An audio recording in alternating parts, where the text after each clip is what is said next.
Desligue o ruído e conecte-se aos factos. Temos 10 estadias num dos hotéis de luxo Alma Lusa na Comporta. 2 adultos, 2 noites. Assine hoje o Observador com até 58% de desconto e habilite-se a ganhar. Tudo em observador.pt.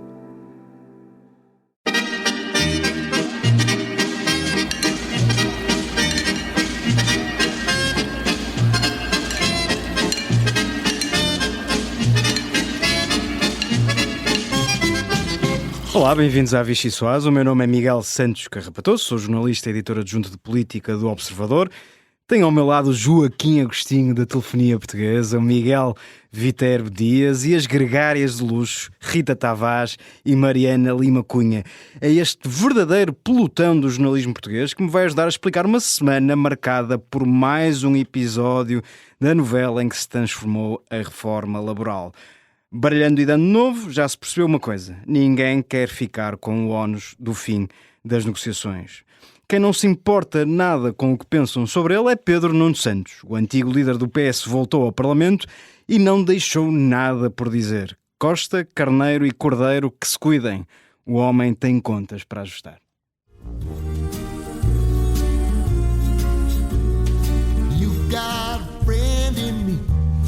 Eu tenho muito mais respeito pelo José Luís Carneiro do que pelos estaticistas que se escondem atrás da porta. Eu posso descansar as almas mais nervosas de que não estou a preparar nenhuma candidatura a secretário-geral do Partido Socialista.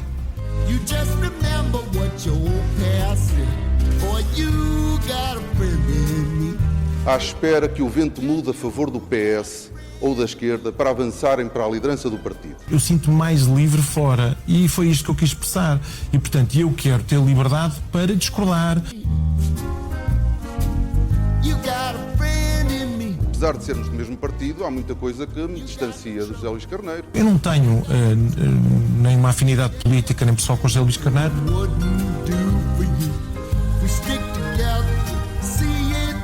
Quero ter essa total liberdade. Nem o país, nem o PS precisam de taticistas. O que nós precisamos é de gente com coragem. Muito obrigado.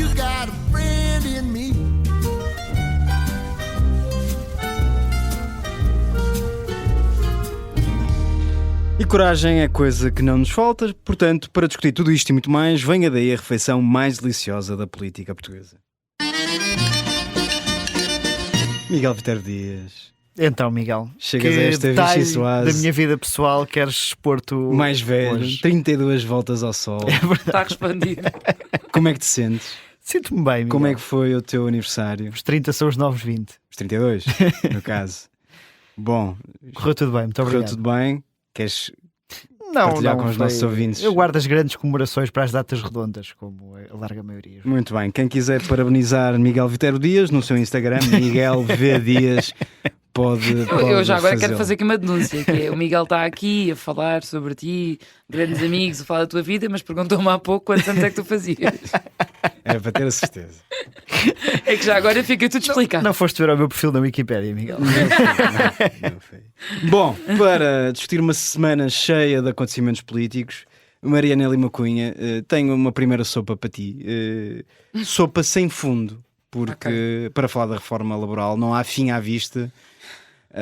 É uma sopa que já ninguém o meu consegue, ânimo. que já ninguém consegue Digerir. Portanto, o que te apraz dizer Olha, o que me apraz dizer é sobre que... este novo chumbo por parte da UGT da reforma laboral, chumbo com um compromisso de voltar a discutir e a negociar com o governo. Era isso que eu ia dizer, ou seja, nós preparámos este programa, estamos a gravar à quinta-feira, portanto estávamos sempre na expectativa de saber se íamos conseguir gravar já com uma decisão tomada ou não. Eu tinha escrito aqui nos apontamentos que de qualquer das formas a UGT ia dizer que estava aberta ao diálogo e acabei de ver essas declarações a dizer que se houver alguma proposta por parte do Governo, a Rita estava aqui a mostrar no nosso live blog que já tínhamos a UGT a dizer que continua aberta ao diálogo. Portanto, continuamos num ping-pong em que parece que nunca há uma decisão definitiva porque ninguém quer assumi-la. Sendo que não há surpresa nenhuma, quer dizer, não tivemos até hoje nenhum sinal da UGT de que estivesse inclinada para aprovar a proposta ou para fazer grandes avanços nesse sentido. Não estou a avaliar sequer a decisão da UGT, será completamente legítima. Estou a falar em relação à dificuldade. Semiótica do diálogo. Exatamente, e à dificuldade que as duas partes estão a tu és um ter. especialista em semiótica. É verdade. Com doutoramento já em semiótica. Ou seja, a dificuldade que ambas as partes estão a inteira, a dizer que vão ser elas a roer a corda e que vai ter de acontecer. E de por cima, eu sei que isto tem sido muito lembrado e é verdade. Temos agora o 25 de Abril, temos o 1º de Maio, portanto todas as demonstrações de força dos sindicatos que não estão em muito boa forma acontecem nesta altura do ano. Também não sei qual seria o sentido de guardarem um sim para logo a seguir a essas datas fazerem essa cedência ao governo e aos patrões e, portanto, enfim, acho que estamos aqui numa situação que, pelo menos pelo lado do GT, só tem um desfecho previsível e continuamos nesta dança de tentar perceber quem é que fica pior na pintura no fim do processo. Portanto, agora também temos de olhar, obviamente, para o governo. Acho que Montenegro acordou tarde para a parte em que devia explicar as coisas boas que a proposta traz. E eu o que lhe ouvi sempre, e já o ouvi várias vezes falar sobre isto, vocês também, são sempre explicações, eu acho que um bocadinho vagas sobre a competitividade do país e serem mudanças também amigas dos trabalhadores, mas eu diria que não explorou tanto quanto podia essa narrativa, tem explorado melhor, acho eu, a ideia de que, enfim, tem estado o mais aberto possível, fez não sei quantas mudanças, consensualizações, artigos que foram até a proposta do UGT, portanto acabavam ontem, acho eu, fechava a narrativa do governo, dizendo que só por motivos políticos é que o UGT poderia chumbar, e isso é uma sombra que o governo tem tentado colocar sobre o UGT desde o início, lembrando sempre a proximidade ao PS e a José Luís Carneiro, e portanto, enfim, o governo está a tentar fazer a sua parte para dizer que, enfim, o processo vai ter de acabar em algum momento, mas que não é só culpa de quem decretar o fim, não é? E vai ter de ir para o Parlamento, e portanto Montenegro também tem lembrado várias vezes que quem decide mesmo é o Parlamento. Nós estamos aqui a fazer este processo anterior para tentar levar o máximo de diálogo e o máximo de consenso possível à Assembleia da República, mas no fim, por muita concertação que haja, as leis são passadas pelo número de deputados que existem. Rita Tavares, teremos oportunidade de falar na segunda parte deste espaço de comentário sobre o presente e o futuro do Partido Socialista, mas neste caso muito concreto, José Luís Carneiro está a somar vitórias políticas? Não sei, na medida em que este parece um pau de dois bicos, não é? Por um lado, a UGT está a bloquear uma reforma que o governo quer fazer, e a UGT tem uma maioria afeta ao Partido Socialista, mas por outro, isto também abre a porta, que eu acho que é o capítulo seguinte, parece-me, até por aquilo que o Primeiro-Ministro disse na Assembleia da República nos 2 últimos debates quinzenais, acho que até eu disse nas 2 vezes que era que a reforma iria para o Parlamento e depois, no limite, resolvia-se aí. E a resolução aí no Parlamento, com o GT a rejeitar o acordo, o PS fica vinculado a essa posição. Fica e quer ficar, aparentemente. E quer ficar, sim, já deixou isso bem claro. E isso deixa espaço para que o Chega negocie ele mesmo com o governo. Sei que já não está não estão a existir essas conversas e até com os parceiros e a chegar a um entendimento para ser o partido de André Ventura a desbloquear esta reforma. A parte seguinte, que acho que poderá ser interessante em todo este processo, acho não, tenho a certeza, quando chegar a Belém, e o que fará um Presidente da República que está vinculado a uma declaração que fez, quando ainda não era um candidato muito consistente. Estou a falar nisto porque digo que não era muito consistente apenas porque estávamos ainda na primeira volta, quando António José Seguro falou, disse isto que disse sobre a reforma laboral, e ainda não havia perspectiva de que pudesse vir a ser Presidente da República. Acredito que estivesse, por isso, um bocadinho mais solto e também um bocadinho mais com necessidade de conquistar eleitorados específicos, nomeadamente o de esquerda. E fez uma declaração dizendo que só aceitaria esta reforma, só enquanto Presidente da República, se ela tivesse o acordo da UGT, o que nos leva a crer que sem o acordo da UGT ela não passará em Belém. Ora, António José Seguro já tem feito aí umas variantes nas suas declarações que vão ser difíceis de entender, sobretudo para o seu próprio partido, que está a pressioná-lo, no sentido de não havendo o acordo, tem que haver um veto. Portanto, há aqui uma triangulação que é perfeita para nós e muito difícil para o país. Miguel Vitero Dias, o que Portanto, apraz para nós, dizer tudo bem. sobre este triângulo das Bermudas em que se transformou a reforma laboral? Pois não é um triângulo amoroso porque tarda em haver qualquer tipo de paixão ou amor por esta reforma laboral. Aliás, há uma preocupação não, o que começa a ficar curioso é como é que o Governo vai salvar a face sobre esta reforma laboral, porque falhando esta parte da negociação, e Mariana Leitão, que tem sido um bocadinho titubeante na liderança da Iniciativa Liberal, teve uma declaração interessante no debate quinzenal em que disse, bom, ao fim de 50 reuniões ainda não houve condições para chegar a acordo, se calhar não vale a pena insistir em 52 ou em 53, e esta mais recente decisão da UGT confirma isso. Portanto, está na altura, se calhar, de passar à fase Pedro Passos Coelho, que é propor esta reforma no Parlamento. Mas depois aí há uma curiosidade, que é o Governo, com a reforma, com todos os inputs da UGT, é uma reforma laboral que o próprio Governo já não se identifica assim tanto e que não muda tanta coisa face àquilo que é a lei atual. E, portanto, como é que o Governo vai enfrentar esta fase de propor ao Parlamento, e que negociações ou conversas é que poderão existir ou vir a existir com o Chega, no sentido de fazer aprovar uma reforma que mude significativamente alguma coisa e que não seja uma espécie de amálgama de contributos da UGT para tentar agradar a António José Seguro, mas que depois o próprio Governo acaba por conseguir, se calhar, fazer aprovar uma reforma laboral em que não tem nem acordo social, nem impõe aquilo que são as traves mestras que tem vindo a defender. Sendo depois ainda é divertido uma coisa, porque António José Seguro, mesmo que tenha lá isso tudo, há uma coisa que ele esta semana me pareceu dizer que falta lá, porque ele disse que ia ouvir os parceiros sociais e ouviu, sobre a reforma laboral, mas também sobre os novos desafios para a economia e o funcionamento do mercado de trabalho. Ora, isso não está acautelado na reforma laboral que está a ser negociada, é que o Governo tem dito que sim. Se António José Seguro ainda acha que não nesta altura do campeonato, então é mais uma coisa a somar à sua lista de negas para este verão. E para o nosso grande lamento, teremos muitas oportunidades para voltar a falar sobre a reforma laboral. Serviremos a segunda sopa. É um neste assunto momento. que também nos diz respeito a nós. Uma sopa. Eu sinto só que o jornal também nos podia oferecer formações em interpretação de António José Seguro, porque eu sinto que nós nos formámos durante muito tempo em Marcelo e eu agora sinto-me pouco capacitada. Confesso aqui. Sobretudo quando António José Seguro não se consegue interpretar. Quando ele também não ajuda. Bom, para servir a segunda sopa, uma sopa de tomate, e não é nenhuma referência a gónadas masculinos, é uma sopa de tomate no sentido que a sopa de tomate é ácida. Para falar sobre Pedro Nuno Santos e a forma como irrompeu pelo Parlamento adentro para ajustar contas com toda a gente. Rita Tavares, quer dizer, o que foi isto? O que foi aquele furacão chamado Pedro Nuno Santos? Foi não sei. Foi tudo o que prometia e muito mais. Espero que sou cínico, foi divertido.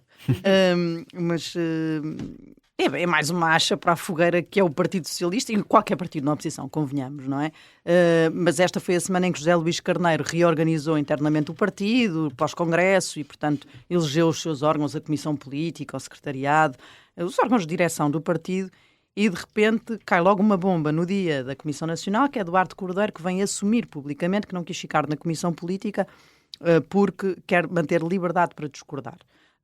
Ficou logo ali claro que havia alguém a fazer uma marcação de terreno e a colocar-se de lado para outros tempos, e entretanto aparece Pedro Nuno Santos, que regressa à Assembleia da República e dispara para todo o lado, não é? Porque não se pode dizer que tenha havido aqui... Claro que o alvo mais estrondoso foi o Eduardo Cordeiro, até pela relação próxima que os dois tinham, mas levou toda a gente por tabela, levou Mariana Vieira da Silva, levou Fernando Medina, que também não quiseram, ou que estão sem estar, nunca avançaram contra José Luís Carneiro, apesar de discordarem da sua linha de liderança.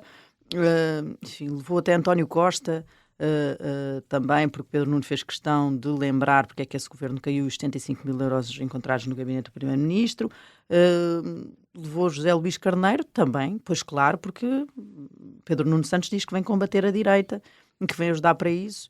Mas esse até foi dos menos surpreendidos com aquela declaração. Mas até nas entrelinhas disso também fica evidentemente que José Luís Carneiro não está a fazer esse trabalho por completo, não é? Pelo menos essa interpretação. E Pedro Nuno Santos sabe disso e acho que tem um ego político que é inabalável por aquilo que nós conseguimos ver, porque passou um ano desde uma derrota que foi foi traumática para o Partido Socialista, mas o trauma a ele parece que já passou e ele está pronto aí para não sabemos o quê, mas com certeza que vai fazer barulho, com certeza que isto é difícil de poder ser visto como uma coisa boa para o Partido Socialista, que está num momento de dificuldade e de recuperação de confiança dos eleitores, e de repente aparece aqui o saco de gatos do costume de um partido na oposição que não consegue mostrar-se como uma alternativa consistente e pacífica e, sobretudo, estável. Não sei até que ponto é que isto traz mazelas muito grandes a José Luís Carneiro em si, mas o partido fica com uma aura em cima de grande discórdia interna. Miguel Vítor Dias, tu que também és à tua maneira um felino, o que te apraz dizer sobre este saco de gatos em que se transformou o partido? Foi muito interessante, foi uma tarde muito interessante que se viveu nos Passos Muito Perdidos. bem passado. Foram 3 minutos e 30 de Pedro Nuno Santos em modo filé mignon. O primeiro minuto e meio que fez recordar um bocadinho aquele Pedro Nuno Santos que levou o PS ao terceiro lugar nas legislativas, o impulsivo, o radical de esquerda, como a oposição acusava, mantendo os termos com que se referia ao governo e, portanto, teve graça voltar nesse mesmo tom. Gente medíocre e pouco séria. Exatamente, foi logo ali em 60 segundos, medíocre, pouco sério, incompetente. E quando já estava a ser bom? E quando já estava a ser bom, eis se não quando, dá um passo em frente Quando estava e no abismo. dinamita a sua relação com Duarte Cordeiro, nos termos que também, pronto, já podemos ouvir. Eu fico só também com alguma curiosidade de que forma, porque Pedro Nuno Santos diz que todos são poucos para este trabalho de combater este governo da AD. Tenho esta dúvida que é de que forma é que alguém que é a cara do terceiro lugar do PS pode ajudar o partido que está a combater o atual governo. Muito bem, temos tempo ainda para ouvir a Mariana Lima Cunha sobre Não este tema. curto, mas com intensa qualidade. Mas sinto sobre... Como o Pedro Nuno. sobre a performance de Pedro Nuno Santos. O que achas que vai provocar no Partido Socialista? Confusão, porque Pedro Nuno Santos, como eles diziam, chegou lá e não fez reféns, não é? E, portanto, sinto que Pedro Nuno Santos chega sempre em modo comeback kid, depois de superar qualquer desafio, não é? A Rita falava deste trauma das eleições, também houve o trauma anterior do aeroporto, e ele voltou, não direi como se nada fosse, mas volta sempre com uma energia renovada, Pedro Nuno Santos, e, portanto, foi o que fez, e como eu vos dizia ontem, isto foi ontem. Isto marcou-me muito, este acontecimento. Parece que já passou imenso tempo. Sim, cada época tem o Salgado Desenho e o Mário Soares que merece. E nós temos Pedro Nuno Santos e Eduardo Cordeiro. Mas agora, mais a sério, a mim até me parece um bocadinho exagerada a crítica que ele deixou a Eduardo Cordeiro, no sentido em que também acho que é um bocadinho cedo para... Ou seja, acho que o José Luís Carneiro ainda tem um bocadinho de tempo até começar, tal como vocês estão a terminar agora o meu consulado nesta Vichy Soase com os gestos muito enérgicos. José Luís Carneiro também devia ter um bocadinho essa oportunidade antes de começar o saco de gatos a entrar em ação. E a primeira parte da Vichy Soase tem de ficar por aqui. Voltamos dentro de momentos com a entrevista a Pedro Vaz, deputado do Partido Socialista, e um homem que conhece mesmo muito bem Pedro Nuno Santos e Eduardo Cordeiro. Até já.